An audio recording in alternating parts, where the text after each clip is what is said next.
Hey, it's me, JoJo from Jerz, and Shocker, I have something to say.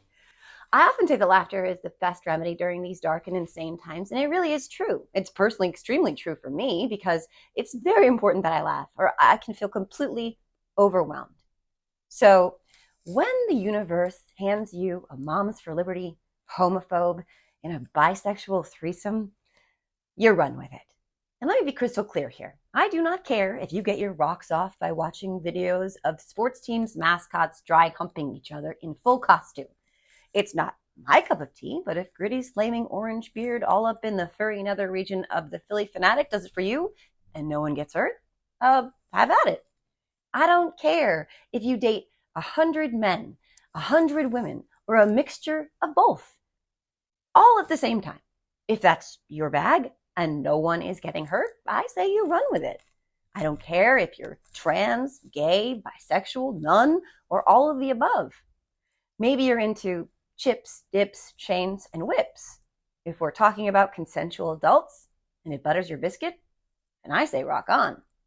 I don't care what you do with any other consenting adult or adults in your bedroom, a hotel room, the backseat of your Kia Sorento, or in the family restroom at the Olive Garden at 3:45 in the afternoon. I don't care.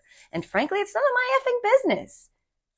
But if you happen to be the type of person who walks around casting aspersions on others for the sexual choices they make because it's inappropriate or unnatural, and then you get caught with your hand in the gonad cookie jar in the middle of a theater full of kids, or you're suddenly being asked about that throuple you've been filming for a while, well, see, then I'm going to want to weigh in. And that's Bridget Ziegler. I wrote 2 essays on this subject on my Are You Effing Kidding Me Substack, and I'd love for you to check them out. Speaking of laughter, my guest this week is comedian Brent Terhune. I've been learning to say Terhune. Named one of Variety's 10 comics to watch for 2020, Brent Terhune has accumulated more than 65 million views across his social media channels with his satirical MAGA character. His not-so-obvious delivery can be described along the lines of a blue-collar Colbert Report. Brent has been writing daily topical jokes and news breakdowns for the nationally syndicated Bob and Thom show for more than 10 years. He's had 2 comedy albums debut at #1 on iTunes, and his work is streamed heavily on SiriusXM. Brent is hilarious, and I know you'll enjoy this episode. Welcome to the Are You Effing Kidding Me podcast, Brent Terhune. I've been practicing your last name because I've always in my mind put the H and the R in the opposite order, but it's Terhune. But like, can you do it for me? I say Terhune. Terhune. Yeah. Okay. My whole family says it differently, so I've just picked one and stuck with it. Terhune. Yeah. Okay. Well, welcome to my podcast. Good to see you. It's great to see you too. I'm so excited to talk to you because I've been such a fan of your videos, your comedy. I don't even know how long it's been since you've been putting these out. So I want to talk about that. But I ever since I first saw you, I think it was probably during COVID. For anyone out there who doesn't know Brent, you need to know Brent, and I can't imagine you don't, because what he does, in addition to all of the other cool comedy stuff you do, which we're going to get into, you make these hilarious videos of yourself sort of parroting like a MAGA bro in your car, in your sunglasses, and your emotional support beer and the koozie and all the things. So they're so goddamn funny. But I wanted to talk about what's the origin story of that character, those videos. Does the character have a name? Have I missed his name? And like, where did he come from?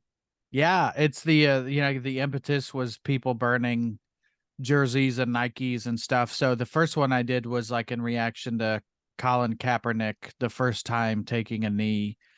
And I would just see those montages of people in their backyard over their grill or fire pit, like, I'm done.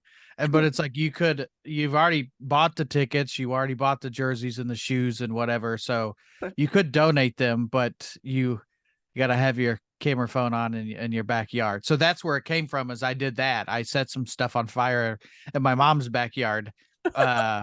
a Simba. I had a Simba plush that I got at Goodwill, and I said I'm done with the lions and all that stuff. I said I'm not wearing these anymore, and it's a pair of red high heels, stuff like that. Where it was just like, I remember. like, why would this dude have that? So that was the first one, and then a year later, Kaepernick got the Nike deal. So that maybe I'm confusing the two videos. Essentially, I burned things a couple times.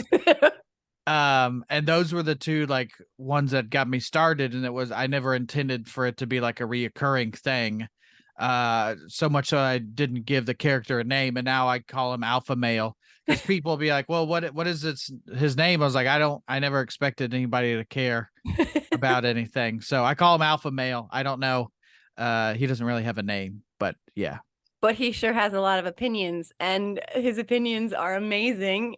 They're just what I want to know is, how do you, like, because it's such perfect trolling, and you pick out certain things to really troll them hard, and I wonder how do you do that? Like, how do you extract a simple thing like, for instance, we're going to get into George Santos, but like we're going to get into the Kid Rock one too. But with Kid Rock, you pulled out the lyrics and you started to cry. It's just funny to like, that character's always at a 10 anger wise, that there's no like, so I think it's funny when he cries, because it's just like such a different emotion. And so it's like always those guys that get caught up at, like, they cry at a flag or something, like, and it, like, have your feelings, but it's also sometimes you're so macho, and then you like ball with the ball or picture with him and Sheryl Crow, or just like, why would you cry at that, Right. But it's masterful too. And so a lot of people have asked, and I'm curious about this as well, because you inspired me to do my own sort of parody character, Becky Sue. But like, I do a script, but then I kind of don't do a script. What's your process there? Is it a script? You don't seem like you're reading anything. So what's the process for making them? I mean, I write pretty much everything out, and well, on my computer, on my phone, and I try to come up with a contradiction of, he's mad at this, but then yet he's doing the same thing, really. Like I had a Target Gay Pride one, and of course he had his kid at Hooters. My favorites too. Sexual, one sexualizing, and then Target is grooming, air quotes. So it's like that type of stuff where if there's hypocrisy, and I don't ever try to point it out. It's just there if you see it, and I feel like that's the best type of stuff is, I have something in the back seat. I don't ever point to it, but it's there if you want to see it. I love that, like Easter egg type stuff. I love that too, So I try to write everything out. And then when I first started, when I was in my mom's backyard, I had no screens or anything. So I was like bullet points on paper taped to the tripod and doing one take, and man, it would take forever. And now with people don't care if you edit, and sometimes I'm just better at it. Sometimes I can be one take Terhune, but usually I'm 32 take Terhune. Right. So it all sometimes, like, I write every night for a radio show, and like I'll come in here and it'll take me sometimes 30 minutes and sometimes it's 2 hours. And 2 hours I'll come out of the office and my wife will be like, "Oh, it's a slow night, huh?" I'm like, "Yep, I'm not funny today for whatever reason." Yeah, it's hard. It's a challenge, but like, do you ever find, because that Target video, I forgot how funny that one was, and there's a part in that Target video where you talk about parking your truck on the sidewalk. Somebody's Miata or something. Yeah. Yeah, it's like one tire is like on the actual sidewalk, and you're like, I can do that, or something's freedom's America, that's freedom, or something like that. Freedom is I get to park my truck. It's just that's what an absurd thing to, like, because you see those guys all the time half parked on everything anyway. Right. And they really do think that, like, that's freedom. It's like, I get to do that because I'm a rich white guy with a giant truck. And you talk about in your gas prices video, like, I have a truck when I work from home. It's like, yeah, it's my goddamn right to complain about gas prices because I have this giant truck that sits in my driveway all the time. But do you ever start making a video and then, like, as you're doing it, something comes up and when you're like, oh my God, that would be very funny here, and you just add it, sort of ad lib in that moment? Yeah, sometimes, like, I've been, my background is in stand-up, so I've been doing that for like 18 or 19 years, however long it's been. And I've gotten better with like sometimes I can write a video to like have it be like it's 90% there. And then now I can kind of trust my instincts that something will come up when I'm recording.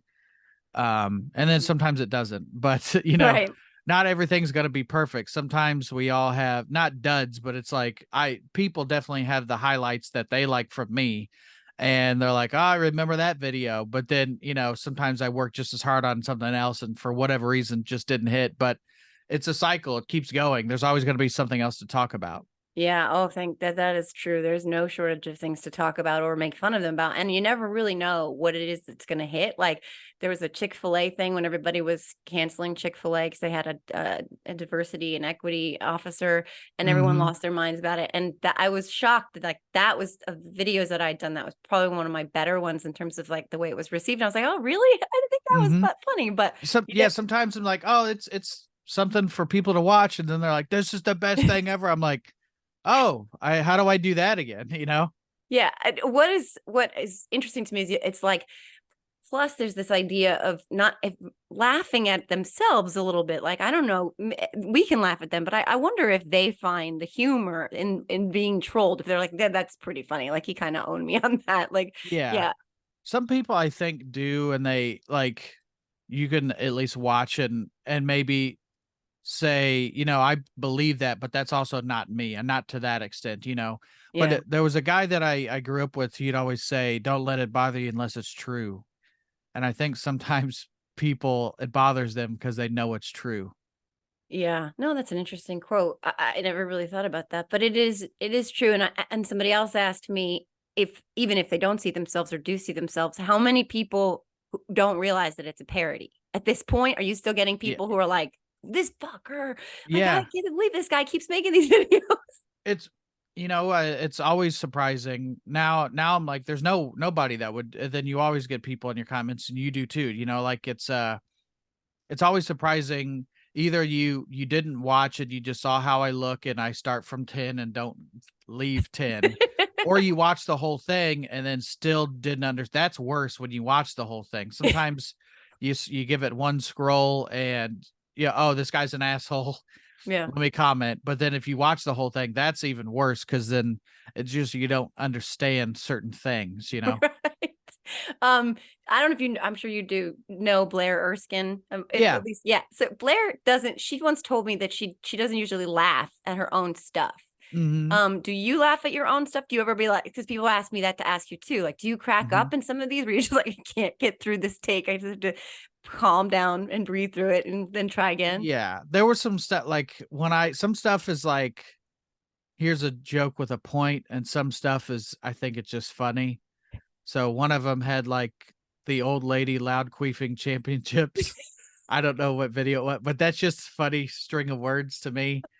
And I've laughed at stuff like that and I have to redo it. Or I'm on that Cameo app, and sometimes people send me, hey, here's my friend and here's what he likes and when he doesn't. So I try to craft a video for them, and sometimes the stuff I say is so over the top that it makes me laugh, but I feel like in all of comedy, whether it's videos or on stage, is like, if I'm laughing, then I like to think that other people are laughing with me.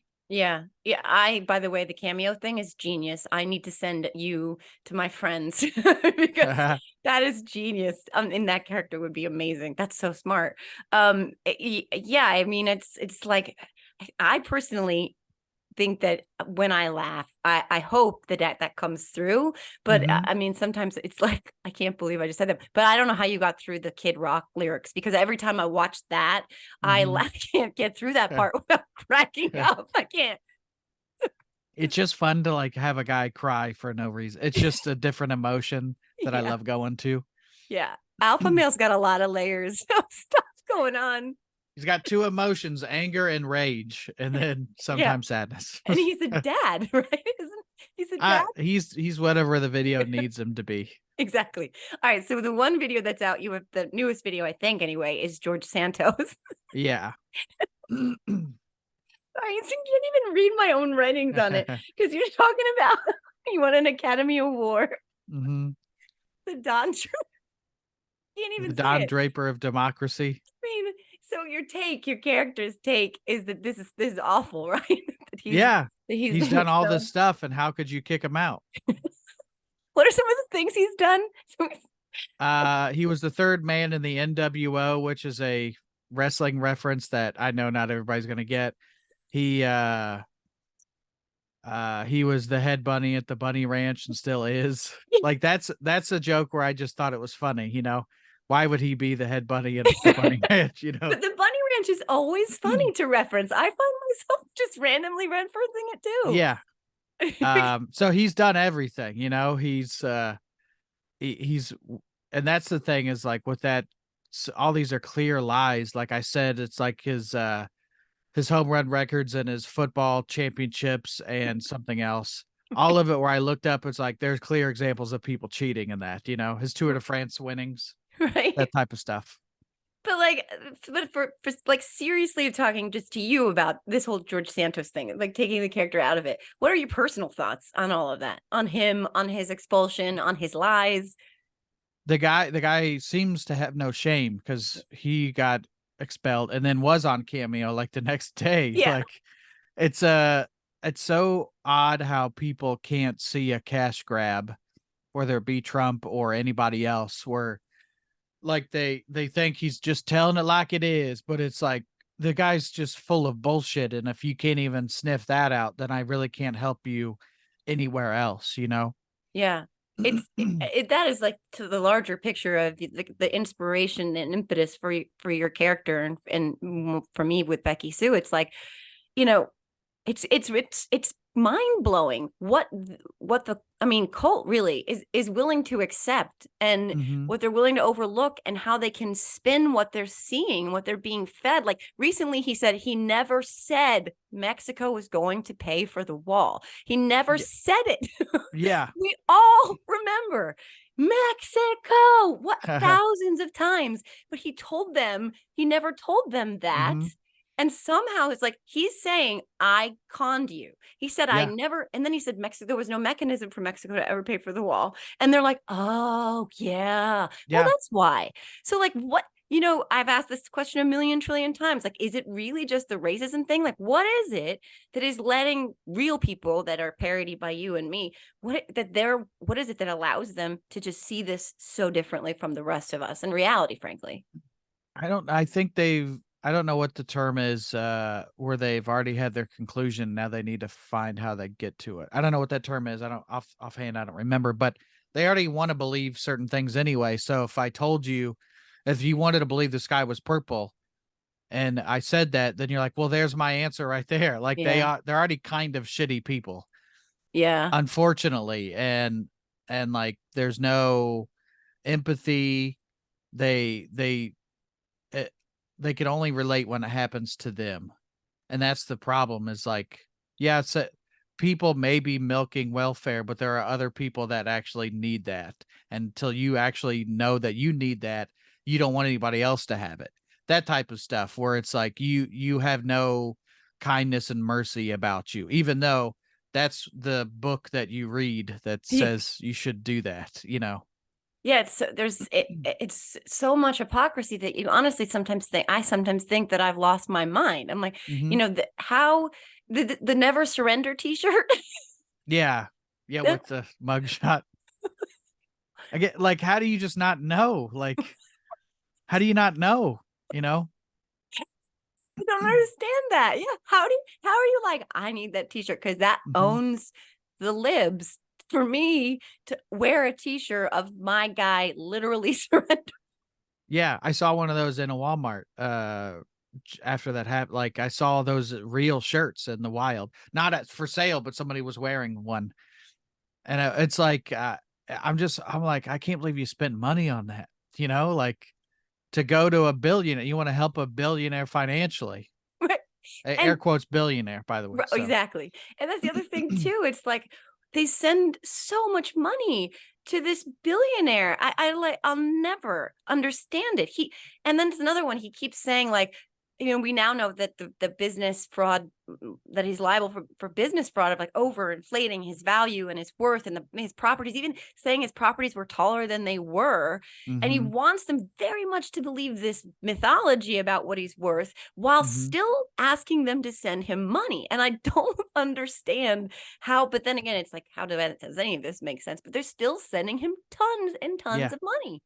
It's John Oliver had a thing about was it mega churches or whatever, where it's like it's that type of thing where you're just constantly asking for money, and it's that type of thing is there's no shortage of I need money, but also I'm super rich, and that type of thing where it's like I think people want to believe in something so bad that they're willing to just overlook everything. It's that, you said he said Mexico's going to pay for it, and then he said they're not, and it's like clear gaslighting, and I didn't even know that term till Yeah. 5 years ago or whatever, and then I'm like, even I hear things, I'm like, did he say that? Where it's if you say it enough, it's the truth becomes the lie type thing. Yeah, like he recently said, like I think it was the other day, that he saved, in the same sentence, I don't know if you saw this, you probably did. He said he saved Obamacare, Mm-hmm. which was terrible, but John McCain voted against it with his thumbs down after campaigning for it. So it was like the magic bullet of bullshit, because Mm-hmm. it was based on a lie, but then it like weaved in and out of other lies, and it ended up never making sense. Yeah. That's part of it is confusing. I think people to just be like, I don't know. I just like the guy. It's one of those where even if you went to fact check that, there's so many other sources that say, no, he did that. And that's like hard to even police what's real and what's fake on the internet. God forbid when like deep fake stuff really becomes like real technology, accessible technology, because even sometimes I see deep fake stuff and I'm like, I think that's fake. And Yeah. I'm a guy who's always looking for bullshit, I like to think. So Yeah. let alone somebody like my mom or your mom or everybody's mom who's just, oh, it's real, that type of thing. Oh my gosh, that's what so scares the shit out of me with social media right now. And then, of course, because of Elon taking over on, I still call it Twitter, like the fact that, Yeah. I mean, I don't know if you saw this, but on TikTok, there was this bin Laden trend that Reading was the manifesto or something, right? right, but it was actually created by another social media influencer on a different platform. Mm-hmm. And so and then it went viral because someone else sort of created it, but then it was on the news. Like Mm-hmm. newscasters were talking about, oh my gosh, this bin Laden thing that's happening on TikTok. And then people were like, is this happening on TikTok? And then they took a look and they're like, wait, this isn't really happening on TikTok. What? Yeah. That's where we're at. And it's, There's so much shit to consume. Who yeah, has time to verify that? I think most people have a slight awareness of the news, and I think that's the healthiest thing to do is to know at least a little bit, but it's not good news usually, it's bad news. yeah. And it feels like oftentimes we're just being inundated with the bad news, which is why comedy like yours is so fucking vitally important, because I think that gives us a little bit of sanity, you know what I Mhm. mean, when everything else is so dark and heavy and divisive, and just you don't know what to trust or who to trust or where to go. You can find a laugh, and for that, Mhm. however long amount of time, I feel like that gives you like a minute to just breathe and reset. Mhm. And it's actually an important service that you provide to Yeah. society. Well, I think comedy in general, when you find it funny, that means you're not alone because we're all able to laugh at certain things. So whether it's something big like war or something as mundane as Jerry Seinfeld and Pop Tarts, Yeah. where it's like, oh, I think that's funny too. So we all have the same experience, whether it sucks or not. We're all able to acknowledge that there's humor in it, and I'd rather laugh than cry in general about certain things. So Yeah, me too. I mean, you had to laugh at the things they were doing to Bud Light. Like it just, and for me, one girl kept wearing a bikini, and mhm. they're spending all this money Like they did, like you said, with the sneakers. They're spending Mhm. all this money to destroy something, and it's just, I mean, you have to laugh at that. It's yeah, you already bought it or you're buying it, like I then to get mad. And also like why just stop drinking it if you don't want to, like you don't have to make a video about it. That's I don't know, like that's the beauty with the internet is we all have an opinion and can make something, but then we all can have an opinion and make something, which sucks too. Yeah, or we could just not make something and just fucking go move Yeah. on with our lives. We don't have to fight with M&Ms and Bud Light and rainbow flags and all the other shit. I'd rather like go do something that I liked Yeah, as exactly. opposed to not Right. doing something that I hated. And no offense to anybody, but I tried to drink Bud Light to make a video to parody that, and Mhm. I'm just not a fan. It's Anyway, fine. I'm not a huge beer guy anyway, even though yeah. you could buy an emotional support beer on my website. No, There you go. it's fine. You know, it's not great, not bad. Yeah, exactly. It's better than the stuff I was drinking in high school. I mean, college. Okay, these are the questions that people on Twitter, I still call it that, as I said, they asked me to ask you. There's a lot of interest in your beard. Like Okay. people want to know beard care, beard tips. People want to know about your beard. It's fake. No. Well, the more I lose up top, I think it just goes down to the bottom. Okay. But I use a beard oil, so if anybody's like wants Ah, beard has essential oils, and I make my own, but then I also buy store stuff too when I get busy to make my own. And then I drink a lot of water. I try to. mm, That's just good health stuff anyway. I feel yeah, better when I drink a lot of water. me too. I use a beard wash. Hmm. There's a guy on YouTube that I learned beard stuff from. His name is the Beard Baron. Oh, that's a good name.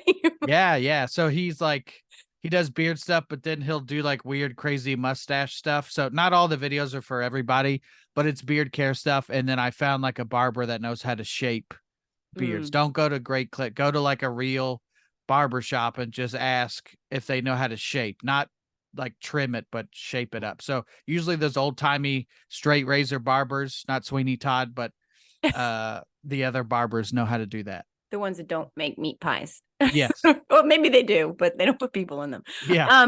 Okay, so one of the other questions, the beard was really big. Then I asked you, in real life, someone asked, do people think in real life that you're more like your character based on like your beard and your whole vibe, your look? I mean, I've been told I look MAGA-y, Yeah.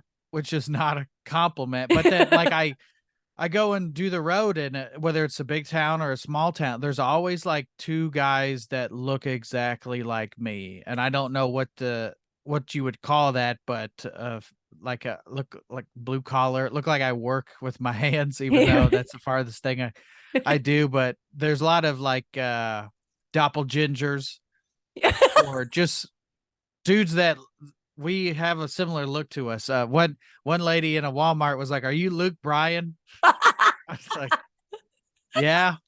No. That'd be funny if I got a picture with her. But there's no shortage of guys that look like me. Sorry, doppelganger.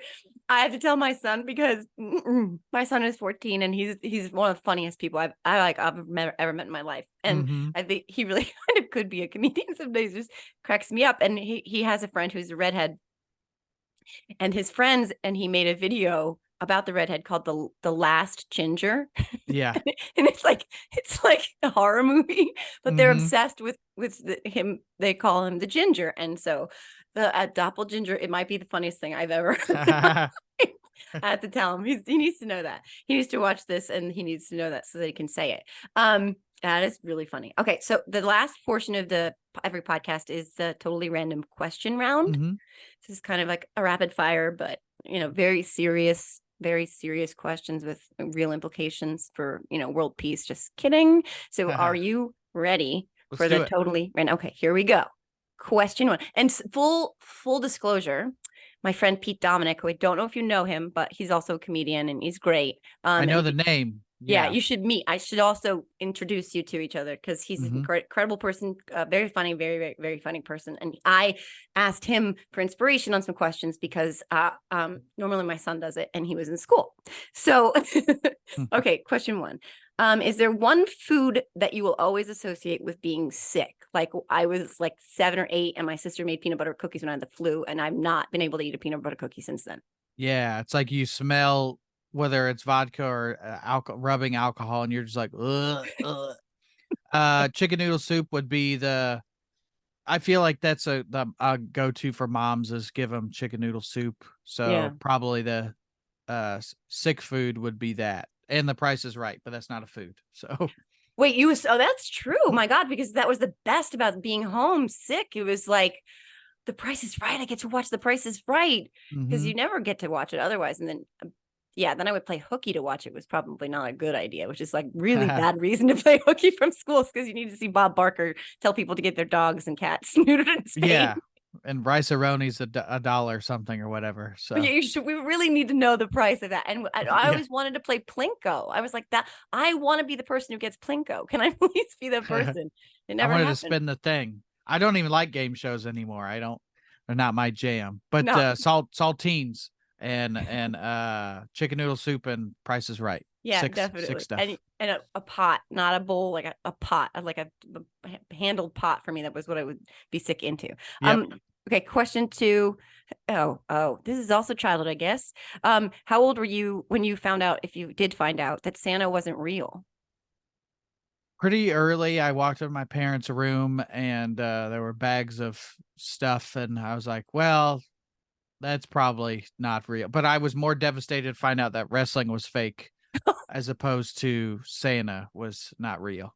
Wait, wrestling is fake? I know, it's a work. Sorry. What? Yeah. Like Hulk Hogan and Roddy Piper and what was the Junkyard Dog? Was that his name? Junkyard Dog, yeah. They were not. Right. They were acting. They were acting. It's predetermined that like those guys are really athletes and great actors, but it's predetermined, Joe. I'm sorry to break it to you. I don't even. But I still love wrestling. Yeah. I think it's a great art form. It really is entertaining. I mean, I love the WWF when I was a kid. I mean, I don't know if you remember, they had a cartoon, but I'm probably dating myself. Rockin' wrestling, Hulk Hogan's Rockin' Wrestling something. Yeah, it was, and Cyndi Lauper, of course, the video with Lou Albano, and it was huge, and it is very entertaining. I haven't watched it. Like, I didn't see, like, John Cena was a wrestler, right? I never saw. Yeah. And that guy, the Miz or the Moose or the guy from Miz, Dave Bautista, and Guardians of the Galaxy, The Rock, of course. Oh, I see. Now I didn't even know that. That's how remiss I am about knowing about popular current wrestling. Yeah, Dwayne Johnson. So that's why I call him The Rock. You know. I did not know it was fake. All right, last question. I'm just kidding. I did. Oh, who would last longer in a zombie apocalypse, Mike Pence or George Santos?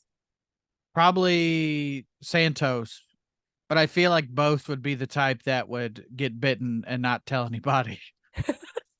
They both have that vibe where they'd just be sweating and chilling, and then they'd be like, "You all right, Mike?" And he's like, "Oh yes, I'm gonna find Mother and eat her." That'd be the first time he ever did that. Yeah. Or maybe not, actually. But I love that they're both zombies. They're both literally turning into zombies. I'm good. I'm fine. I'm just hot. You having a hot flash? Like, I just both would like throw everybody under the bus. They'd be the guy pressing the elevator button for it to close, as opposed to letting people on the elevator. Exactly. George Santos would be like, "I'm a father. I'm a young father," and Mike Pence would be eating the flies off his head. That's amazing. Okay, so folks can find more about you on your website, which is brentcomedy.com. You also have a podcast called Field Trip, and of course, you're a touring comedian. So where can people catch your shows, and where can they find you on socials and stuff like that? My all the everything is at brentcomedy.com. My comedy schedule's posted there. Coming up, I'll be in Cuyahoga Falls, Ohio, which is Cleveland area, and then I'll be in Cleveland right after that, proper Des Moines, Iowa, other places. It's on my website. Cool. And then I do the Field Trip podcast, which is topic based. So every episode something different. We do one of my favorites was the funniest obituaries. These were written to be funny. We weren't making fun of dead people. Famous last words, famous last meals, parody religions, all that type of stuff. And I do a horror movie podcast called They're Coming to Get You. So if you're into Ooh. horror movies, that's weekly as well. Is that funny, or is it like a deep dive on the film, like a critical deep dive on the film, or is it Both. mostly... It's me. It's another comedian and me. And we watch the movie and we break it down. So sometimes it's like we're talking about the impact of having a black man in a zombie movie, like in Night of the Living Dead, or we're watching Thanksgiving, which is about a killer turkey. Sometimes it's real critical dialogue, and then other times it's just fun for fun. But we try to make everything funny. I love it. That's the only way I think I can watch or like even engage with a horror movie, is if someone does a sort of funny like roundup of it, because I can't watch slasher movies at all. This is weird because one of my favorite films is The Exorcist. I can't explain it. I don't like the Final Fantasy, like the ones with like Saw and like there's the gore and the torture porn is what they'd call that. Oh, is that what they call that? Yeah, Texas Yeah. Chainsaw. I can't do that stuff, but I like Yeah. Give me Cujo, Carrie. Those kinds of, even that, I guess they're bloody, but not in the same slasher kind of way. Yeah, they're slashers, and then it sounds like you're a Stephen King fan, at least for Yeah, Cujo definitely. and Carrie. Yeah, well, that's actually it's weird because the first book I think I ever read was a collection of short stories that he wrote under the name Bachman. I don't know. Richard Bachman. Yeah, and so I read those, and it sort of set me up for this whole Stephen King rabbit hole. And then I was, reading everything I could get my hands on. And then I got to It, and I was like so scared by It that I was like, I don't know if I can do this. And I never went back to reading them as voraciously as I had, but I think It scared the shit out of me. That makes sense. I just read that book for the first time, and if the page count doesn't scare you, the contents will. That's true too. It's also very intimidatingly long, like which is 1,000 pages or whatever. But his short stories are something that I feel like I totally could revisit those because they're so good. There was the one where the kids were in the lake, and I don't know if you ever read that one, but there's like one of those floating docks. Yeah, that was in Creepshow 2, the movie. It was? I did not know that because I've only read it. So, okay. I mean, see, that's kind of he wrote scary. it, and then George Romero directed those movies, he did Night of the Living Dead. Like, he's like a father of the zombie. I know too much about horror. So. I love it. That is awesome. And I'm going to check out that horror podcast because that is exactly how I want to engage with my scary. Yeah. We have some lighthearted episodes too. Not everything is super horror gory. That's not fun all the time. No, especially again, and not these days. But no. Well, with that, that does it for this episode of the Are You Effing Kidding Me podcast. My incredible gratitude to Brent for joining me. You are fucking hysterical, and you keep me sane. You keep a lot of people laughing. Likewise, it's therapeutic both ways, I think. Totally. And I thank you for inspiring my Becky Sue character because I was like, you know what? I saw this one video the Good Liars did of this woman doing the math on how Obama plus COVID equals, or something plus COVID equaled Obama, or Open Your Eyes. And I was like, okay, I can parody that. Yeah. I need conspiracy to theory, Mad Lib math, gematria or whatever they call it. Yeah. I think some number thing. It's like that the math wasn't even right. So I was like, okay, I have to. No, I did on the field trip. I did a QAnon episode and an Alex Jones episode too. So those are fun. Ooh, yeah. I'm going to definitely check that out, especially QAnon, because it's like, really? And Trump's just leaning into that more and more. But yeah. He's like doing the songs, the music and all that. Well, again, thank you so much for joining me. I love this conversation. I have a few people I want to introduce you to because I think that you guys would be amazing together. And when you're in New Jersey, New York, this area, I'm going to keep looking for tour dates because I need to go see you perform. Yeah, I'm trying to get out there. All right, cool. Let me know when you do. And thank you again. Everybody, thanks for having me on. Thank you so much. And everybody else, we'll see you next week. See ya. Bye. See ya. Are You Effing Kidding Me is a production of the Political Voices Network. Please visit us at politicalvoicesnetwork.com.